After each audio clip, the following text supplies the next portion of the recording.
Assalamualaikum warahmatullahi wabarakatuh. Allahumma salli ala Sayyidina Muhammad. Okey, ni kisah Sayyidina Abu Bashir dan Sayyidina Abu Janda radhiyallahu anhuma. Pada tahun 6 Hijrah, Nabi sallallahu alaihi wasallam telah pergi ke Makkah dengan niat untuk mengerjakan umrah. Orang kafir Makkah mendapat tahu berita tersebut dan menganggap perkara itu merupakan satu penghinaan terhadap mereka. Oleh sebab itu mereka telah cuba mahalan dan menyekat baginda sallallahu alaihi wasallam di Hudaybiyah. Para sahabat radhiyallahu anhu yang sanggup mengorbankan nyawa ada bersama-sama baginda sallallahu alaihi wasallam. Mereka menganggap pengorbanan nyawa untuk baginda sallallahu alaihi wasallam ialah satu kebanggaan. Mereka telah bersedia untuk berperang, tetapi demi kebaikan orang Makkah, baginda sallallahu alaihi wasallam tidak ingin berperang, sebaliknya berusaha untuk membuat perjanjian damai. Walaupun para sahabat radhiyallahu anhu bersedia dan berani menentang, masih Rasulullah sallallahu alaihi wasallam begitu sekali mengambil hati orang-orang kafir sehingga setiap syarat mereka telah diterima. Para sahabat radhiyallahu anhu berasa amat tertekan kerana mereka sangat-sangat tidak setuju dengan cara perjanjian damai tersebut. Namun mereka tidak mempunyai apa-apa pilihan lain apabila berhadapan dengan perintah Nabi Muhammad sallallahu alaihi wasallam. Mereka ialah orang yang sanggup mengorbankan nyawa, namun sifat taat mengatasi segala-galanya. Oleh sebab itu orang yang berani seperti Sayyidina Umar radhiyallahu anhu pun terpaksa tunduk.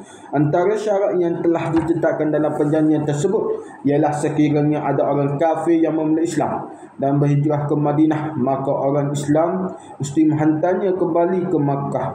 Sekiranya ada daripada kalangan orang Islam yang murtad dan lari ke Makkah, mereka tidak akan dipulangkan. Sebelum perjanjian tersebut habis ditulis, Sayyidina Abu Janda radhiyallahu anhu, seorang sahabat yang telah menanggung berbagai-bagai sesaan kerana memeluk Islam dan telah diikat dengan rantai, tiba-tiba datang dalam keadaan terjatuh-jatuh. Beliau tiba di sini tentera Islam dengan harapan bahawa melalui pembelaan orang Islam beliau akan terlepas daripada musibah tersebut. Bapanya Suhail, yakni pada masa itu belum memeluk Islam, sebaliknya telah memeluk Islam suatu pembukaan kota Mekah yang menjadi wakil orang kafir dalam perjanjian tersebut.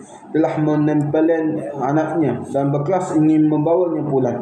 Baginda sallallahu alaihi wasallam berkata, "Sekarang perjanjian ini belum berkuat. Oleh itu, atas dasar apakah engkau mengenakan undang-undang?"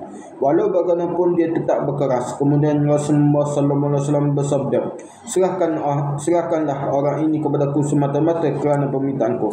Namun mereka tetap berdegil. Sayyidina Abu Janda radhiyallahu anhu telah melawan memanggil orang Islam dan mengadu, "Aku datang sebagai seorang Islam dan begitu banyak telah aku tanggung musibah, dan sekarang adakah aku akan dikembalikan?" Hanya Allah Subhanahu wa taala sahaja yang tahu apa-apa yang tempat dan terpendam dalam hati orang Islam pada masa itu. Namun kerana menghormati perintah Rasulullah sallallahu alaihi wasallam, beliau pun pulang. Rasulullah sallallahu alaihi wasallam telah menenangkan beliau dan mengarahkan beliau supaya bersabar. Baginda sallallahu alaihi wasallam bersabda, "Allah akan membuka jalan untukmu sedikit masa lagi." Setelah perjanjian selesai, seorang sahabat lagi, Sayyidina Abu Bashir radhiyallahu anhu, telah memeluk Islam dan datang ke Madinah. Orang kafir menghantar 2 orang wakil untuk membawa beliau pulang. Mengikut perjanjian yang telah dibuat, Rasulullah sallallahu alaihi wasallam juga telah memulakan beliau. Sayyidina Abu Bashir radhiyallahu anhu juga merayu, "Wahai Rasulullah, saya datang sebagai seorang Islam. Tuan pula menghantar saya kembali ke dalam cengkaman orang kafir."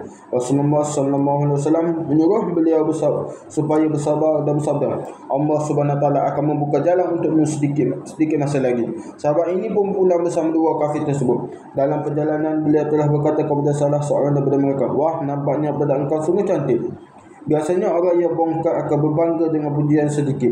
Si kafir itu pun mengeluarkan pedangnya dari sarung sambil berkata dengan bangganya, "Memang pun saya telah mencuba ke atas beberapa orang." Sambil berkata demikian, dia telah menyerahkan pedang itu kepada Sayyidina Abu Bashir radhiyallahu anhu. Beliau terus mencuba pedang itu ke atas kafir tersebut. Teman si kafir yang melihat rakannya telah terbunuh terus lari dari situ dan pergi ke Madinah sebelum tiba gilirannya untuk dibunuh. Dia pergi berjumpa Nabi sallallahu alaihi wasallam dan berkata, "Kawan saya telah mati dan akan tiba giliran saya pula." Selepas itu Sayyidina Abu Bashir radhiyallahu anhu pun tiba dan berkata, Wahai Rasulullah, Tuhan telah menunaikan janji Tuhan dengan mengembalikan saya.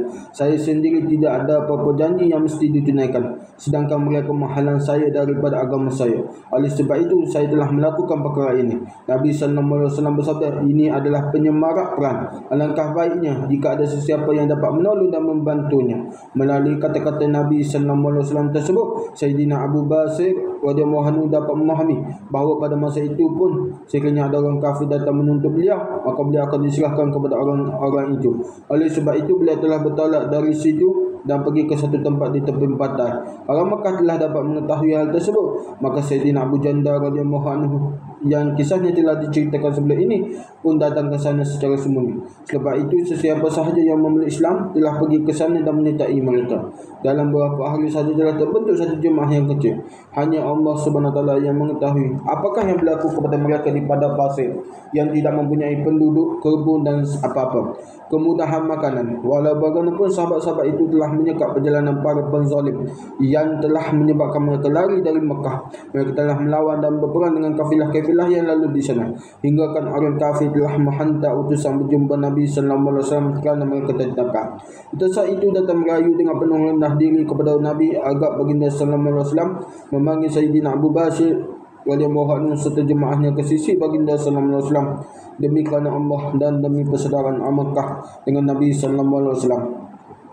Dengan itu mereka semua termasuk dalam perjanjian Hudaybiyah, dan jalan berhubungan orang Mekah akan terbuka semula.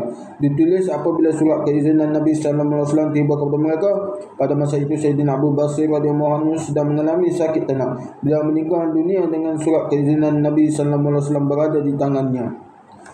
Itulah kisah Sayyidina Abu Basir dengan Sayyidina Abu Jandal radhiyallahu anhuma. Semoga kita dapat intipatilah dari dapat ambil pengajaran daripada kisah ini. Itu saja. Assalamualaikum warahmatullahi wabarakatuh.